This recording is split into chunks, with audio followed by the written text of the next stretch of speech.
This is a fucking film. The Batman isn't about Batman. It's about vengeance. It's about pain and turning that pain into something more, something worse. In The Batman, Bruce is the definition of a detective.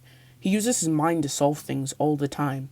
He thinks that even if he's only had 2 years on, quote, the job, he's the most professional.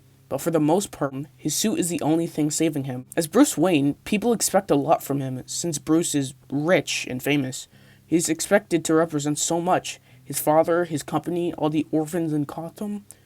This ends up connecting to the Riddler, Edward Nashton, as well. But the main theme of this movie is Bruce's brain. Almost all the riddles set in this film, which end up causing most deaths, are for the Batman, which just shows how much Bruce is crazy.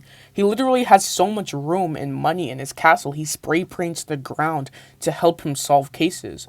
In his mind, in his brain, vengeance is the only way to help the city. For the most part, the script makes you think the same thing. The political side of the law is clearly corrupted, and the only way to stop this is vengeance. Vengeance for the death. Vengeance for the pain. Vengeance for the fear. I've got to tell you, Robert Pattinson is such a good Batman. Maybe even my favorite or just the best. He shows so much emotion, especially fear. When the car flies through the fire, it seems like he's a horror villain. It actually makes sense why fear is such a big part of Batman, and I love it. The only reason Batman does what he does is so children can't feel the pain he had from that one act of violence from some random criminal. Batman does not seek revenge on the criminal though, since he knows the poor have the same fear he did, even more fear that he can't even think of, can't even imagine.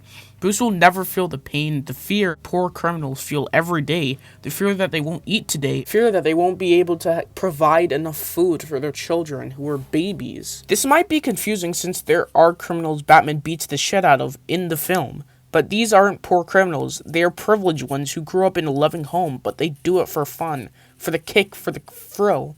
Batman is getting the vengeance of himself. He's showing these people a lesson. That's why when they see the bat signal at night, they run. They know he doesn't show mercy. At the end of the film, this psychology is flipped. People think seeking vengeance is the way to deal with fear, the way to throw it away. The followers of the Riddler end up using this as a way to atone for the sins of the city. But this doesn't make Bruce proud, it makes him realize something. He can't save the city by using anger and manipulating fear. He realizes he needs to become something more, something powerful. He needs to become...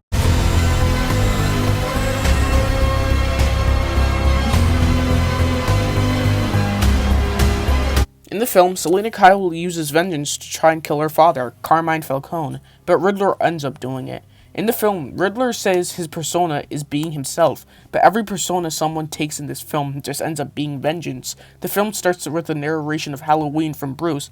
He's been doing this for over 2 years now, and he still is learning the ropes of being Batman, or what he calls himself, Vengeance. In the film, Vengeance and Gordon have this type of counter-detective type vibe, and honestly, I love it.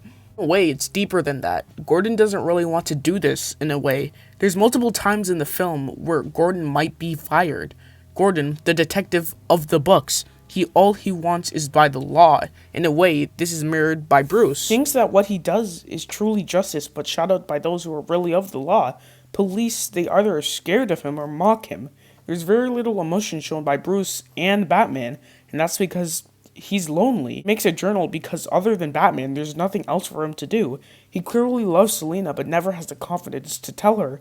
In the scene with Alfred getting bombed, you could see the immense pain on his face, the fear he hasn't felt since his parents' death, and the only thing he can do is continue their legacy.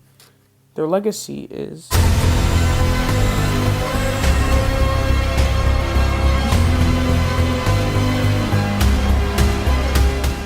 Hey guys, it's me. I have spent surprisingly too much time making this video, writing it out, scripting it, stuff like that. There's a lot of projects that I'm currently working on, because recently it was like the date of my birth, so I had I don't really work around that time.